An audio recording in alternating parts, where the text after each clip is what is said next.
They say the sun never truly sets in certain parts of Alaska come June. That in the height of summer, twilight is a forgotten word, and the sky burns with gold and silver long past midnight. But on June 13, 1984, for exactly 59 minutes and 48 seconds, the sun vanished. Not behind clouds, not behind a solar eclipse, it simply ceased to be. The event occurred in a region northwest of Fairbanks, near the boundary of the Yukon-Charlie Rivers National Preserve. Sparse settlements, logging camps, and a handful of remote observatories dotted the region. No major cities, no significant infrastructure. Just forest, ice, and sky, and then none of the above. The first known report came from a shortwave transmission at 14:32 local time. A weather surveyor stationed at Birch Hollow Relay Station keyed in a frantic Morse-coded message. Sun is gone, full black, not eclipse, repeat, not eclipse. The message, archived in a file labeled ATC 4107B, later declassified under the Freedom of Information Act, was intercepted by an NSA listening post outside Anchorage. The contents, as far as we know, were not forwarded to civilian meteorological stations. Witness testimonies trickled in slowly. None came from media outlets, only private accounts preserved in old diaries, cassette tape recordings, and letters that would never be mailed. One such recording, recovered in 1992 from an abandoned ranger's outpost near Circle, Alaska, features the voice of a man identified only as Mark H. His voice is low, trembling. It's not night, it's something else. Trees aren't casting shadows anymore because nothing is. It's not dark like night, it's wrong. Like something's peeled the sky away and left behind nothing. This non-eclipse darkness, as it would later be referenced in internal documents, left no seismic activity, no radiation spikes, no immediate meteorological anomalies. And yet, photographs from amateur astronomers in Fairbanks reveal something even more unsettling: a complete failure of analog film. Every frame shot between 14:30 and 15:30 that day turned out blank. Not overexposed, not underdeveloped, blank, like the emulsion had simply never existed. One set of photographs, allegedly taken by a private pilot circling the area at the time, has never been released to the public. The pilot, Charles Vennick, submitted them to the FAA in what he believed was a standard atmospheric disturbance report. He was later interviewed once by a local radio station in 1985, where he made the now infamous statement: "There wasn't just no light, there wasn't anything, no depth, no sky. My instrument said I was flying, but I couldn't even see the wings." Vennick died 6 months later in a car accident in Oregon. Officially a tire blowout, unofficially an open case. The coroner's report listed severe cranial trauma, consistent with a head-on impact, but no other injuries. Seatbelt intact, airbag deployed, no signs of a collision on the road, no debris. Just Vennick alone, with a fractured skull and a shattered pair of sunglasses on the dashboard. Government response was minimal, if not non-existent. No alert was issued, no public statement. When later pressed by journalist Tanya Revell in a 1997 phone call to NOAA, a spokesperson replied, "We have no record of significant solar or atmospheric disturbances in Alaska during that period." When she requested a FOIA release of communications from that week, her request was denied on the basis of national security. And yet, the military presence in the Yukon-Charlie region surged immediately after. Blackhawk helicopters were reported flying grid patterns over the uninhabited valleys. Locals in the town of Central claim that unmarked trucks passed through on a loop every 12 hours for over 2 weeks. A retired Air Force technician, speaking under anonymity in a 2003 documentary that never aired, said he saw satellite uplink data routed directly to NORAD from a flash anomaly over the Alaskan interior that didn't match any known natural phenomenon. So what vanished, the sun or something deeper? Theories range from solar inversion to localized dimensional rift. A memo retrieved from an unredacted NSA archive folder titled Operation Night Ring includes the phrase, "photonic vacuum signature confirmed, duration within acceptable parameters." No context, no signatories. Just a typed page dated June 14, 1984. Whatever occurred in that hour, whatever blinked the light out of a piece of the Earth's surface, was not meant to be known. But the deeper we look, the more we find pieces. Pieces that were carelessly left behind. Whispered tapes, blacked out photos, one-way phone calls. And somewhere in the middle of it all, a silence so complete it left marks on the minds of those who lived through it. Because that's what the survivors say most often. Not that it was dark, but that it was quiet. Quiet in a way that's not supposed to happen during the day. Quiet like an empty room you thought was full a second ago. Quiet like breath being held by the sky itself. The anomaly didn't end when the light returned.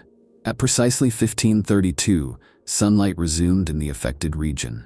Trees, hillsides, and the distant white spines of glaciers reappeared without fanfare, like a curtain being raised on a silent stage. But something was off.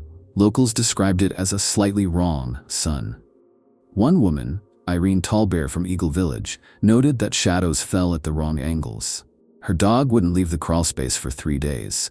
Her garden, which had been lush with midsummer bloom, withered in less than 24 hours. Not frostbitten, not drought-stricken, just colorless. Rangers from the preserve filed irregular reports in the days following. Wildlife movement was erratic. Bears pacing in circles, migratory birds returning too early, caribou vanishing from trail cameras entirely. One ranger, Ellis Breen, went missing on June 15th. His last log entry read, "Following the lights beyond Ridge 12, static in my ears again. We'll check back before dusk." His tent was found collapsed, radio still broadcasting faint white noise. No tracks, no blood, no gear missing, just gone. Meanwhile, several residents reported unexplained memory lapses. Not days or hours, minutes, precisely aligned with the blackout.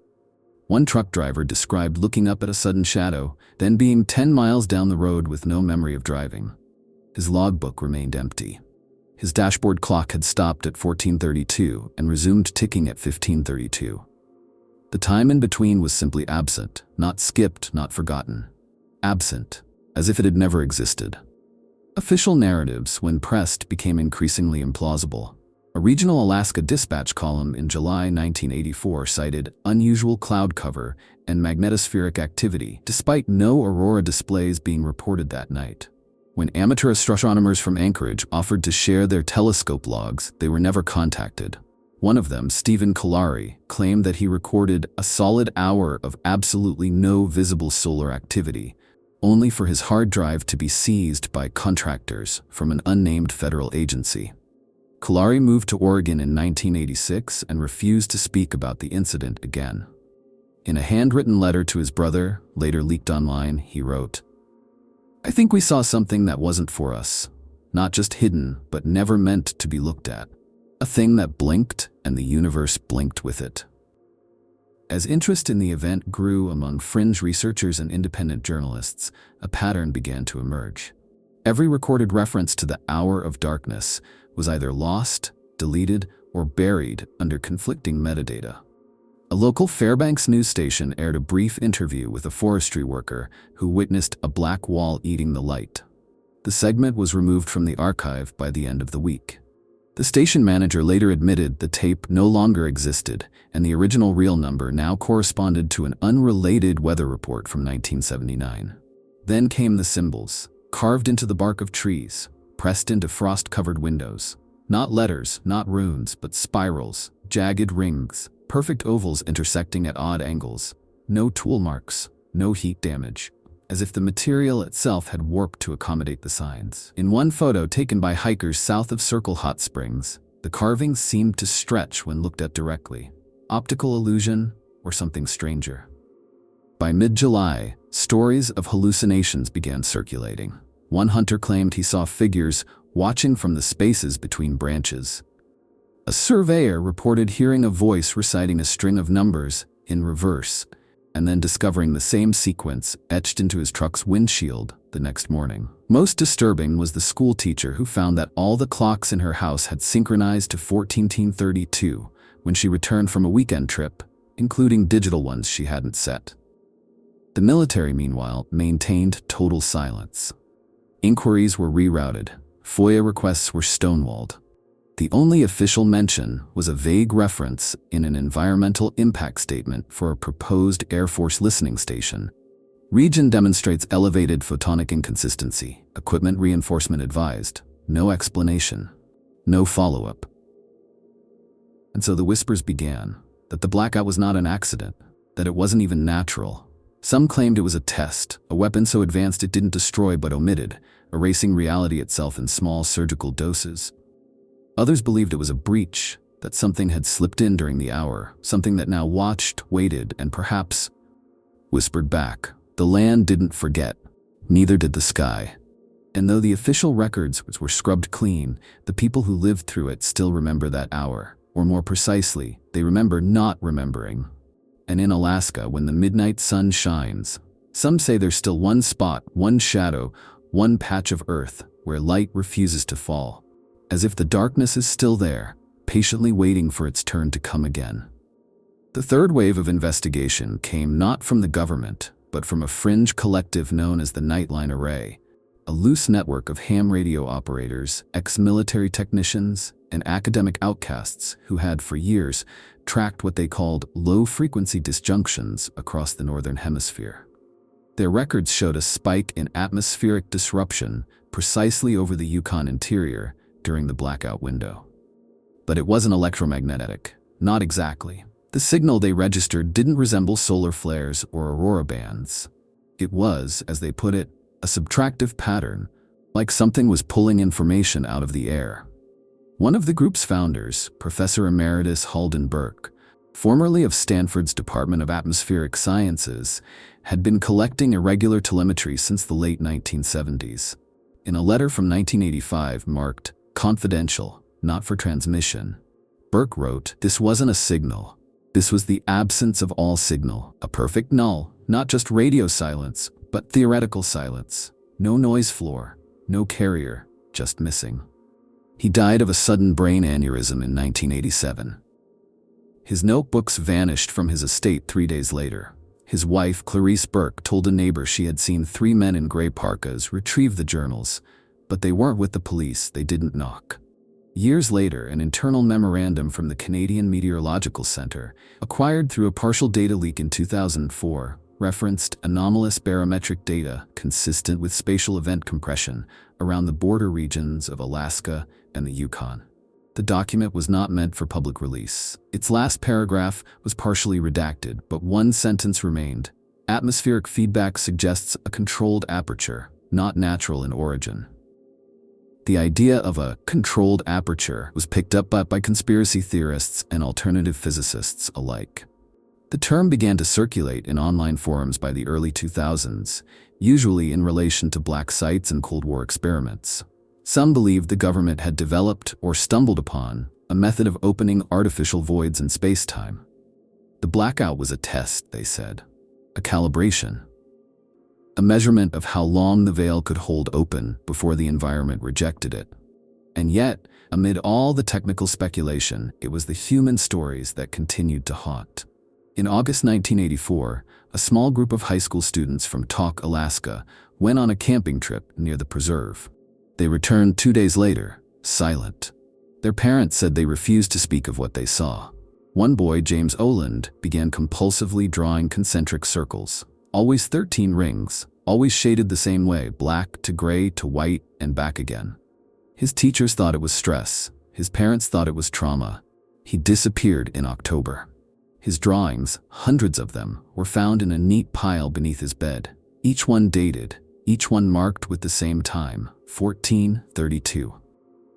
Another case emerged in 1986, when a prospector named Leon Graves returned to Eagle after spending the blackout week deep in the hills.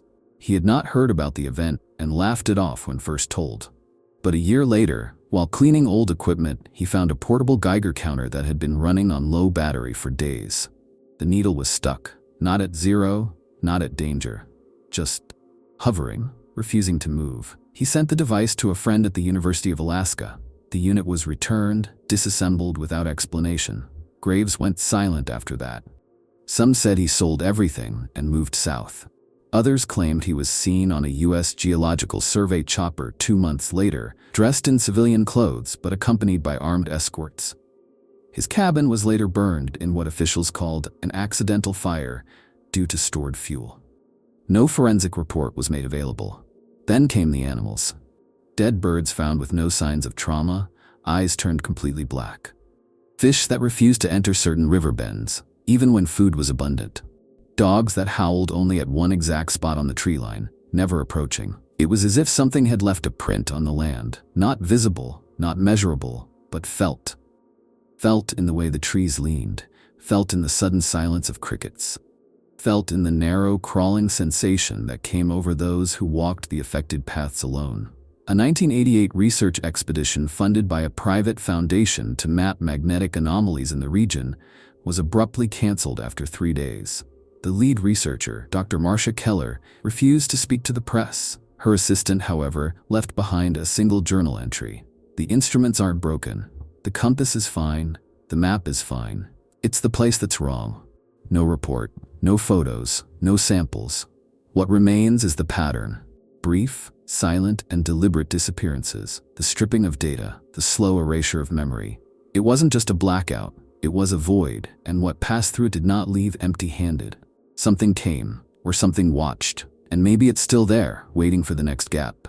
By the early 1990s, those who still dared to research the 1984 Alaska blackout were doing so under pseudonyms, buried behind false academic credentials or burner shortwave IDs. One such figure, known only by the handle White Dusk, posted a series of encoded messages across several defunct BBS forums between 1992 and 1994. Each message described fragments of a supposed military experiment, Project Leith, allegedly conducted in cooperation between NORAD and an unnamed black budget division of the Department of Energy. According to White Dusk, the project's aim was not to harness energy, but to remove it, to siphon photonic resonance from a fixed coordinate in space. Not a weapon, not surveillance, but a containment probe. A technological cage built to hold something the government believed had emerged in the wake of 1977's WOW signal when SETI reported a narrowband radio burst from deep space. Leith, the mythological river of forgetting. A name chosen not by chance but by design.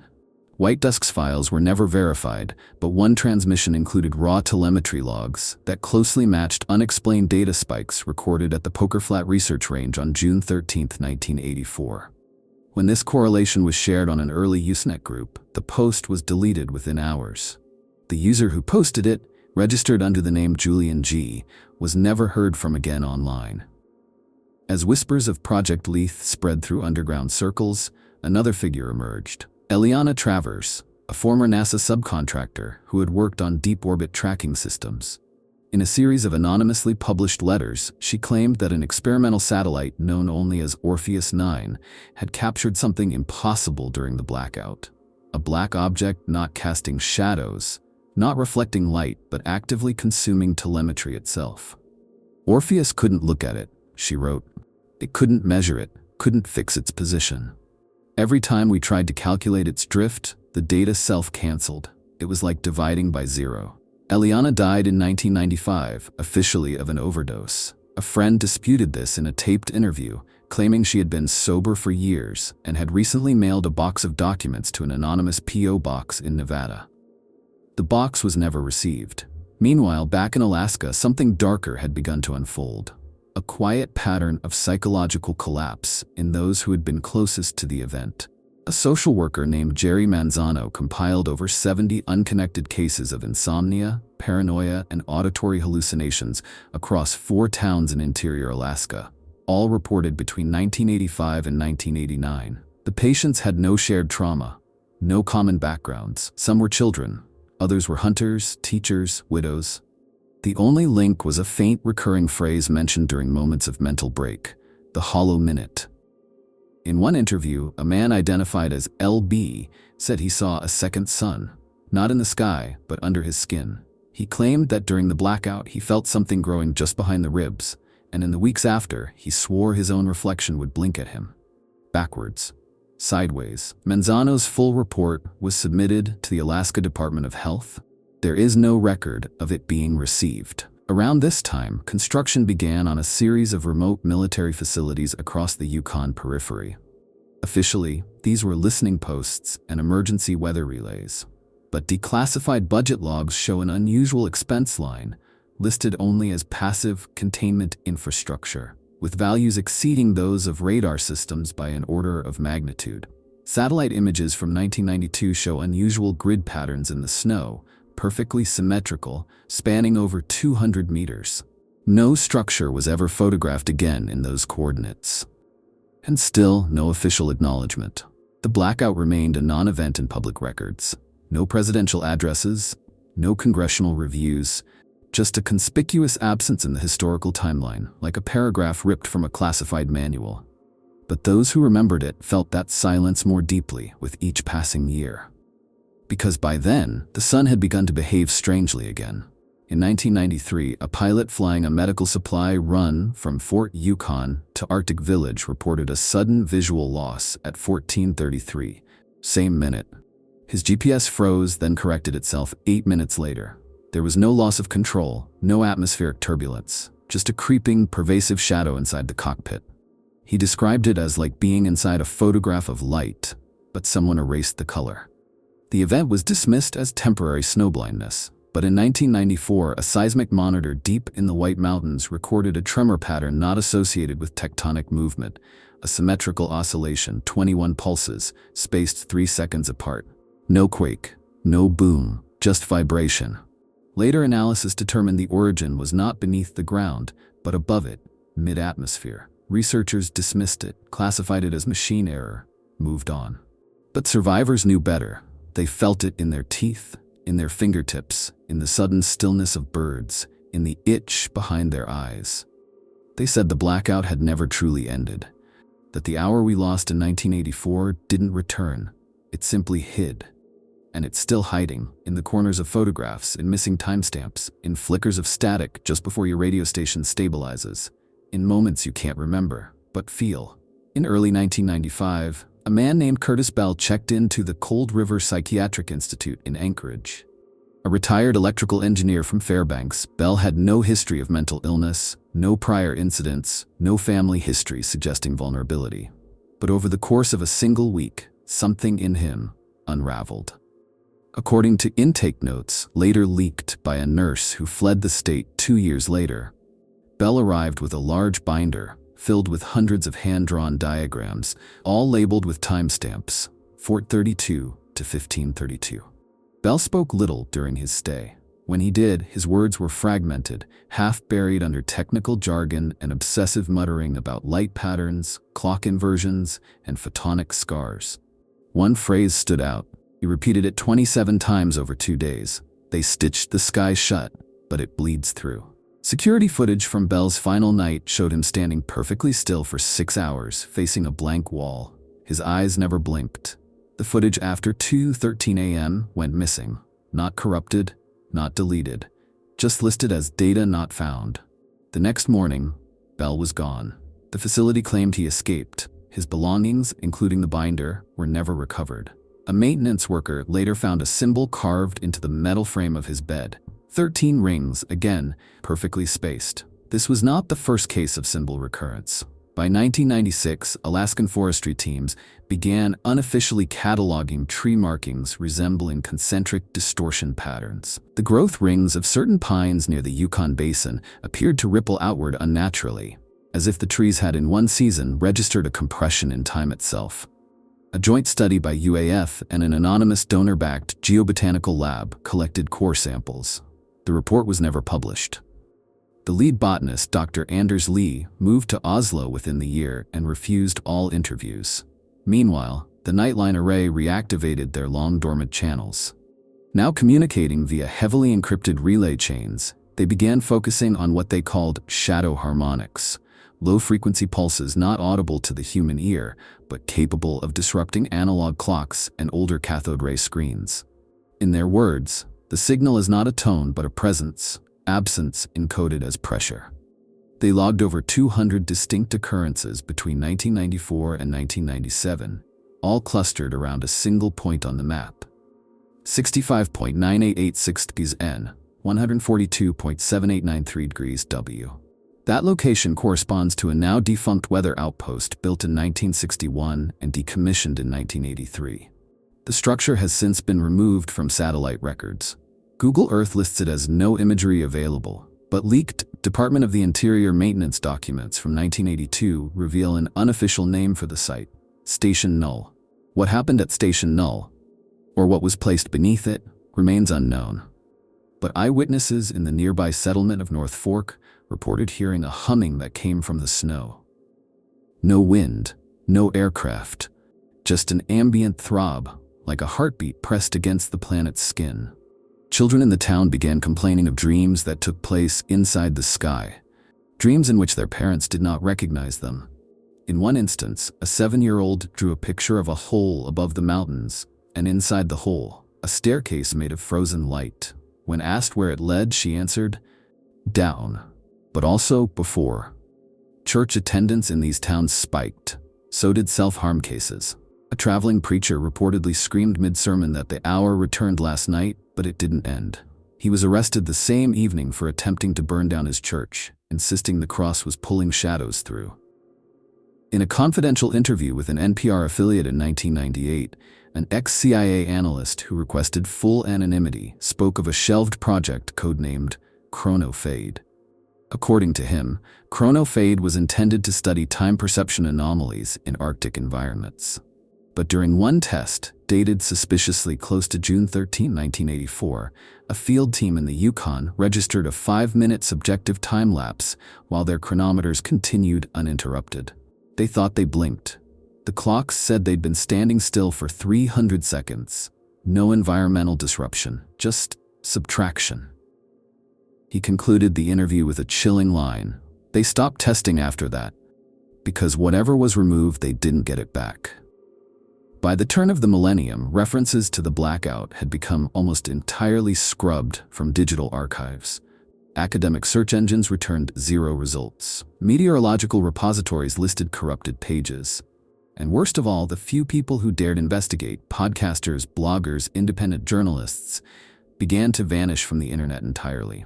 Blogs de-indexed, podcasts pulled, entire Twitter threads lost mid-discussion. But if you listen closely, the signal remains. Late at night on old transistor radios, a few still claim to hear the pulse, a sound like breathing beneath static. If recorded, the audio file always deletes itself after playback. If transcribed, the words vanish from the screen the moment you close the window. They say the sun vanished for 1 hour. But what if it was never the sun? What if it was us, all of us, who blinked and for one terrible instant were no longer real?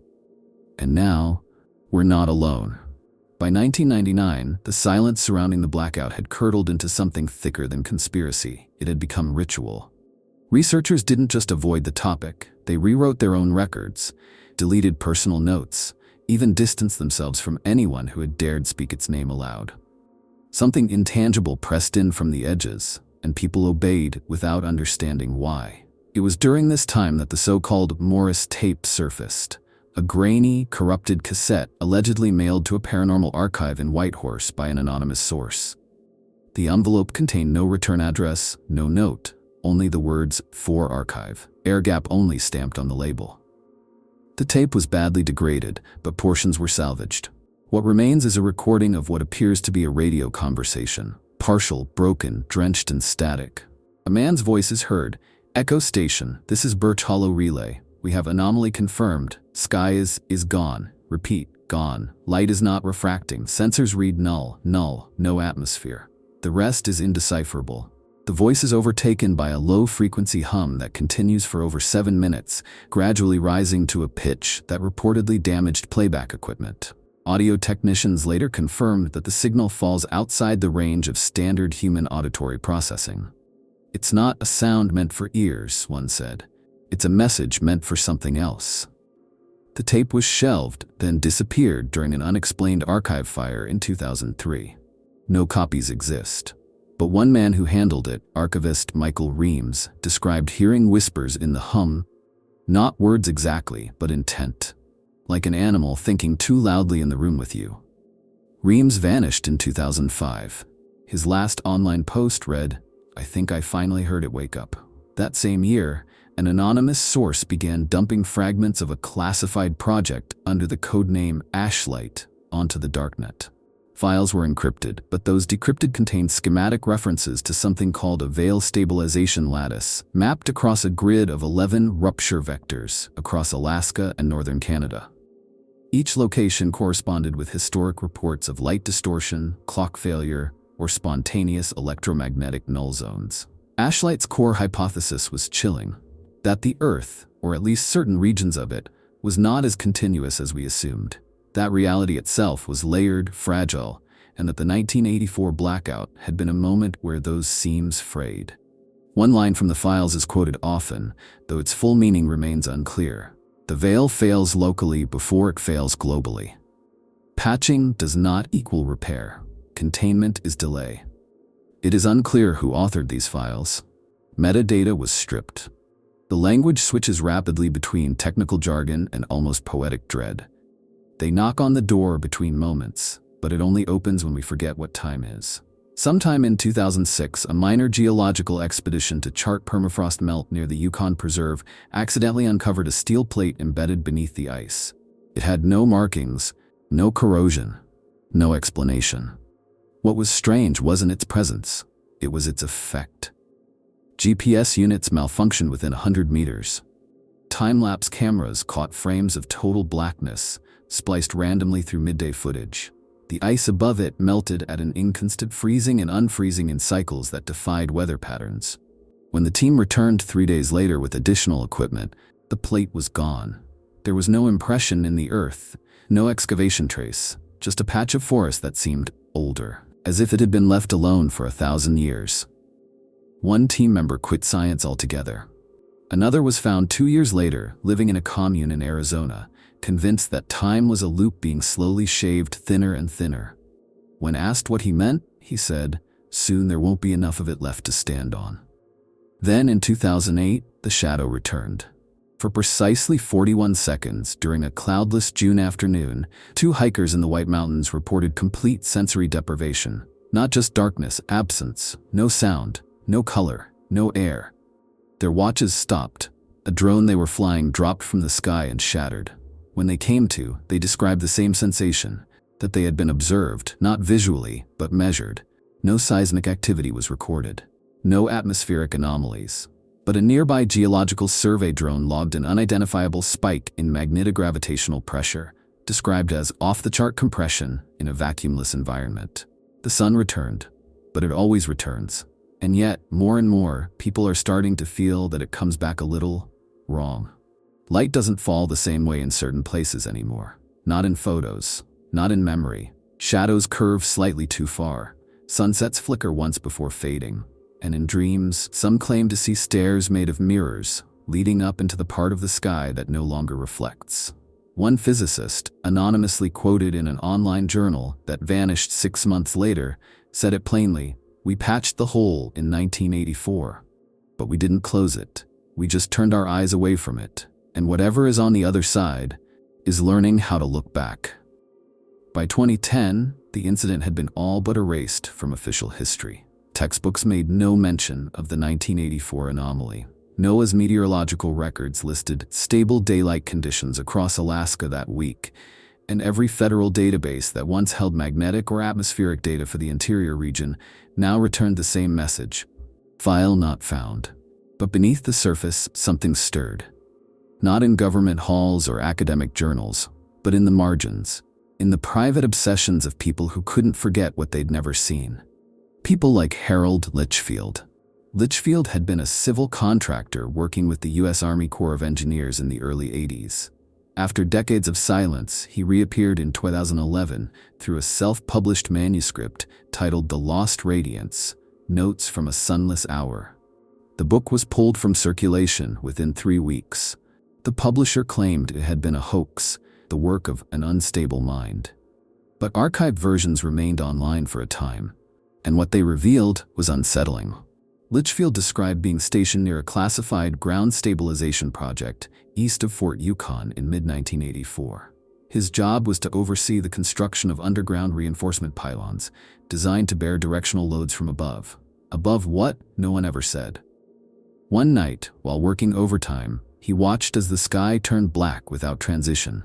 Not twilight, not eclipse, just instantaneous void. His watch stopped, his pen broke in half in his hand, and then came the sound. Not thunder, not wind, but the echo of something impossibly distant, like an empty cathedral trying to breathe.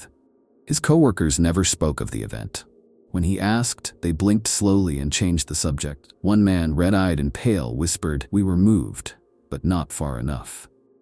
That phrase would echo through several unrelated accounts over the next few years. It was reported by hikers, off-grid homesteaders, and even a park ranger who disappeared for 6 hours and returned with severe sunburn despite total overcast skies.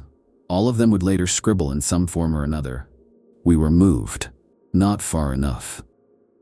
In 2013, amateur geologist Kara Vaughn published a strange paper on regional discrepancies in satellite-based altimetry. According to her data, one patch of land in interior Alaska had lost 0.002 meters of elevation every year since 1984, not due to erosion, tectonics, or glacial melt, but something she called spatial deflation.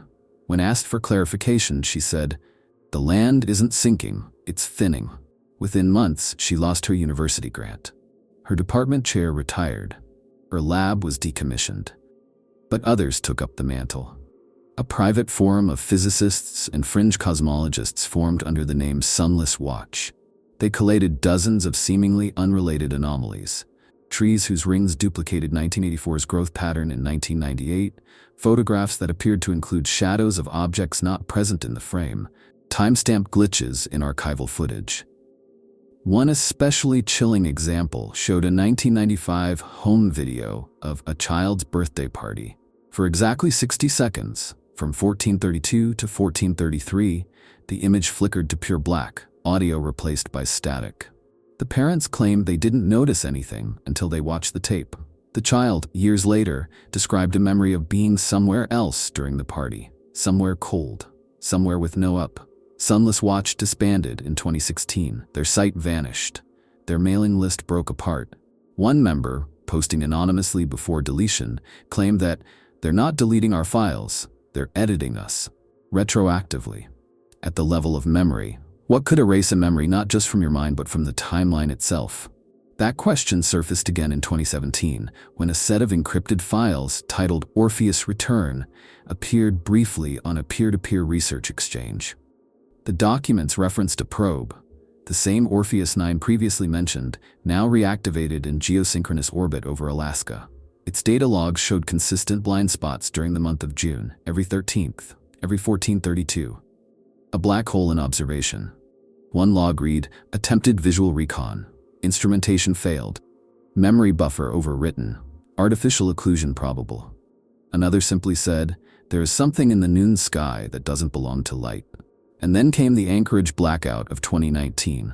No news coverage, no official reports. But for exactly 1 minute, a 12-block radius in downtown Anchorage experienced total power failure. Battery backups failed, cars stalled, smartwatches reset, and in the center of it all, outside a small diner, a single security camera recorded a woman standing motionless beneath a street lamp. Her body was rigid. Her shadow was missing. When the lights returned, she fell to her knees and screamed. It was under the sun. The sun is its mask. She was institutionalized, diagnosed with an acute psychotic break. But the footage still exists. Frame by frame, the timestamp blinks out from 1432 to 1433. And just before the image fades to black, there's a flicker, a glimpse of something wrong with the sunlight. As if for a moment, it wasn't shining, but watching.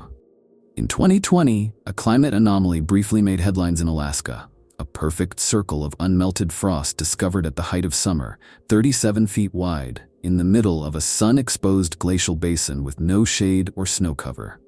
Scientists dispatched to investigate offered a variety of explanations: soil temperature inversion, subterranean gas pockets, or even a prank. But none of them accounted for the strangest detail. The frost formed a complex spiral, not random, not natural, a precise pattern of interlocking rings that matched exactly the carvings reported on trees and windows in 1984. The discovery reignited whispers in certain corners of the internet. Forums long considered abandoned were suddenly active again. Archived threads on Sunless Watch reappeared with new posts, all from throwaway accounts, all typed at the same minute each day. 1432 GMT. The messages were brief. One simply read, "It is remembering us now." At the same time, a documentary crew filming a wildlife series in the Arctic Circle noticed unusual interference in their drone footage. Static distortions, frame glitches, and most unnervingly, a single aerial shot where the shadows of mountains extended in the wrong direction. Not backwards. Upward, away from the sun. The footage was pulled from the final episode.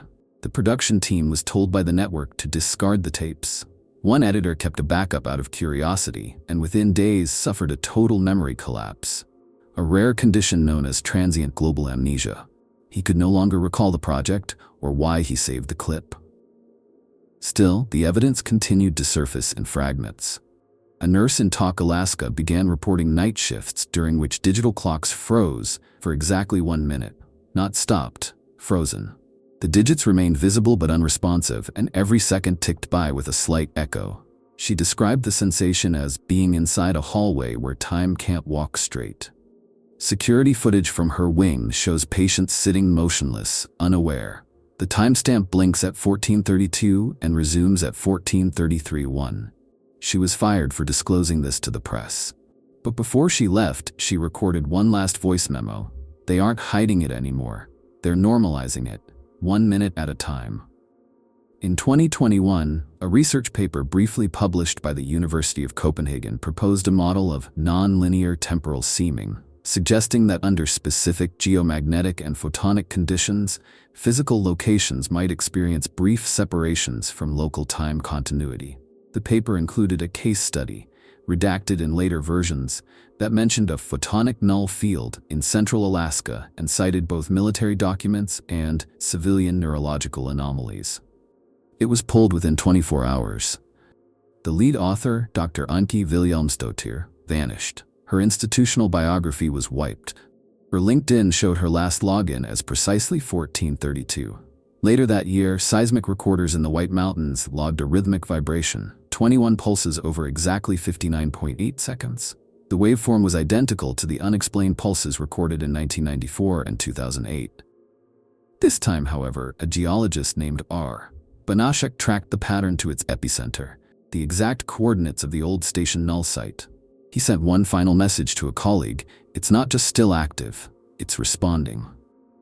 Banashek was found a week later, wandering in the tundra, barefoot, dehydrated, and repeating one phrase in Polish: "Zostało tylko słońce, ale nie nasze."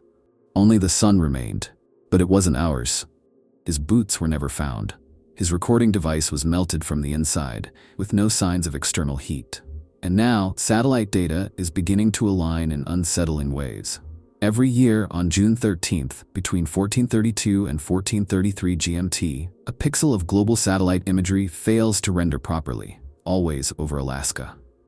The missing pixel returns after 1 minute, but when blown up, it doesn't match the landscape. The shape is wrong, the color is wrong, there are no identifiable landmarks, just a dark, rounded shadow where light refuses to register. Technicians call it a bug. Coders call it a checksum error. But one analyst, speaking off-record in a hidden AMA, described it as a blind spot deliberately enforced by something smarter than our software.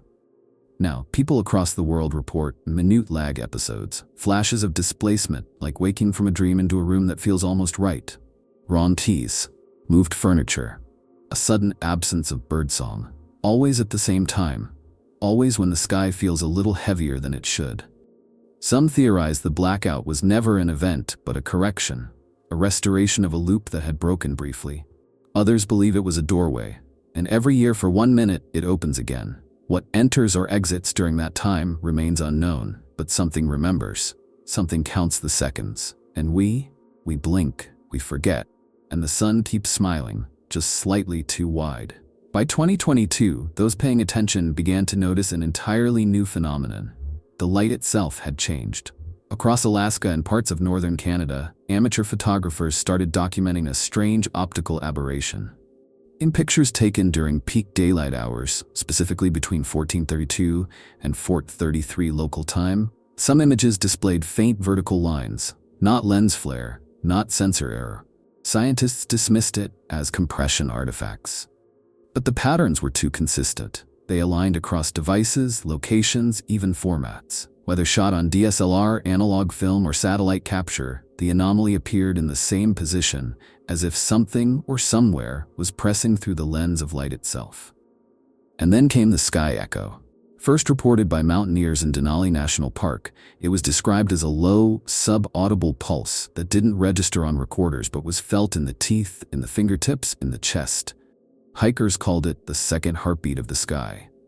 A tremor in perception, as if time itself skipped and reloaded. And always, always at 1432.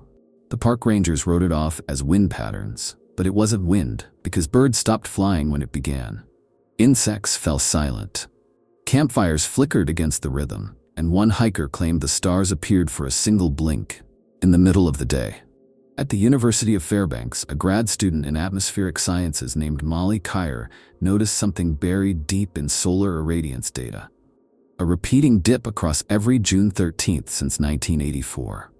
A perfect measurable drop in solar flux. Less than a second, just enough to be dismissed as margin of error. But it wasn't a fluke. It was pattern. It was memory. She submitted a paper. Her professor congratulated her. 2 days later, she was called into an unscheduled meeting. She never returned to the program. Her login credentials were disabled the same day. The paper was never published. At the same time, a retired Air Force signals officer began posting anonymously to a private message board for veterans of classified intelligence operations. He claimed that in 1984, his unit had been tasked with monitoring anomaly echo signatures during a non-declared domestic solar inversion test. He referenced an order called Mirage Protocol, which required radio silence during pre-blackout hours and continuous monitoring for signature re-entry tones. One of his last posts stated, "The light we see is not the only thing arriving here at 1432. Then silence. Elsewhere, subtle but persistent failures began surfacing in sensor networks across the Arctic, trail cams capturing empty, white frames during peak daylight, GPS devices stuttering 1 second, then correcting, anomaly logs from scientific weather stations listing 1-minute null phase transitions. Not random, not even rare anymore. And most disturbing, the people who knew. In 2023, a man named Jack Tully walked into a police station in Sitka and demanded to be locked away before 1432. He had no ID, no record. He carried only a notebook filled with circles, timestamps, and the phrase, "The sky is a window, but the glass only exists when we don't." When questioned, he calmly stated, "They only watch us when we're not watching the sun." Tully vanished from his cell. Security footage skipped exactly 60 seconds, returning to an empty room. The officer on duty claimed he never left the chair. The timestamp blinked. And now, the phenomenon has started crossing state lines. In parts of the Pacific Northwest, witnesses have described a feeling, a sudden, unexplained absence, like forgetting what day it is while looking at a calendar. A jogger in Portland blacked out for 1 minute on June 13th and awoke with sand in her shoes. A bus driver in Vancouver reported a minute of complete silence on a crowded highway. No horns, no radios, no engine sounds. The clocks never stopped. But their passengers did. Each of them remembered the same strange detail. The shadows looked like they were cast from underneath. Satellite agencies continue to deny all irregularities. Solar scientists claim all data gaps are harmless telemetry errors. But there's a quiet tension now, a growing awareness in certain circles that whatever happened in 1984 was never an isolated event. It was the first beat of a countdown, a calibration, a ripple, the kind that comes before a wave. And still, the official records say nothing. No disaster, no investigation, just 1 minute missing. But now, across message boards, anonymous files, distorted field logs, a phrase is beginning to surface with alarming consistency. Year 39, the door swings inward, and the next June 13th is near. As June 13, 2024 approached, the sky over Alaska seemed to hold its breath. The date fell on a Thursday. Forecasts predicted clear skies across the interior. The summer sun would be high by early afternoon, exactly as it was in 1984. But those watching closely weren't interested in weather. They were watching clocks, watching shadows, watching for what they couldn't explain, but felt pressing against the fabric of reality for 39 years. At 14:31:59, a live-streaming webcam on Eagle Summit showed a pristine horizon. At 14:32, the stream went black. All across the interior, solar panels reported a total energy drop. Not a flicker, not a cloudburst. A complete, calibrated loss. Light didn't dim, it ceased. For exactly 1 minute, no shadows, no reflection. The world looked flat, airless, hollow. This time, however, people were recording. Thousands of cameras, phones, motion detectors, most failed. Batteries drained, memory cards corrupted. But one camera, a custom analog rig built by an amateur engineer named Lydia Mora in Fort Yukon, captured 11 frames during the blackout. Grainy, imperfect, and impossible. In those frames, a curve in the sky, not a cloud but a concave impression, like the inside of a great lens. Beneath it, silhouettes, not of people, not of aircraft, figures bent at angles that didn't obey gravity, light, or structure. Observers, standing still. One of them, in the final frame, appears to look directly into the lens. No eyes, just the suggestion of gaze, like a thought pointed at you from behind glass. The footage never aired. Mora vanished 3 days later. Her apartment was found empty. Her phone sat on the table, still recording. 1 minute of blank footage, then static, then whispering. That same week, seismic anomalies erupted across North America. Not earthquakes, but harmonic pulses. The same 21 beats as in 1994, 2008, and 2021, but now detectable across 4 states and 2 provinces. The pattern was clearer, cleaner, as if it had refined itself, evolved. And then came the calls. Emergency lines across Alaska received identical 911 recordings from different phones at the same moment. Each one featured silence, then a voice, genderless, toneless, speaking in English. "This is not your sky, you are only borrowing it." The call traced to no tower, no number, and the signal carried an untraceable timestamp, 1432. In the aftermath, birds began migrating early. Children complained of dreams where the sun was a door. Adults began reporting déjà vu loops, full conversations repeated unknowingly, the same sentence spoken 3 times in a row without anyone noticing. Dogs howled at mirrors. Shadows moved before the people casting them. The government response? Silence. NOAA claimed a localized solar scintillation event. NASA blamed coronal interference, but leaked internal memos from the Air Force referenced the phrase photonic lock breach. One report stated, incident matches 1984 signature, containment unlikely, recommend public obfuscation strategy, deploy sunmask protocol. And then the files started vanishing again. Wikipedia entries deleted, tweets auto-erased, satellite images overwritten. But not fast enough. People had seen too much this time. Not enough to understand, but enough to know. The blackout wasn't a failure of light. It was a correction, a reset. A wiping of whatever shouldn't have been perceived. Only this time, something lingered. Reports surfaced of clock towers ticking backwards for 1 minute. A fisherman in Nome claims he caught a fish with 3 shadows. A group of campers south of Prudhoe Bay described the stars coming out at midday. And in them, a hole that was darker than space. A place the sky seemed afraid of. And at exactly 1433, the sun returned. Clean, golden, familiar. But just slightly too sharp, for now. Because those who study the data, the physicists, the skywatchers, the obsessive archivists scraping traces of deleted memory, agree on one chilling detail. Next year is year 40. Whatever has been calibrating itself through these 1-minute openings is nearly finished. They say that on the 40th year, the door doesn't crack open for a minute. It stays open. And when it does, the question won't be what comes through it. It will be whether we were ever on the real side of it to begin with.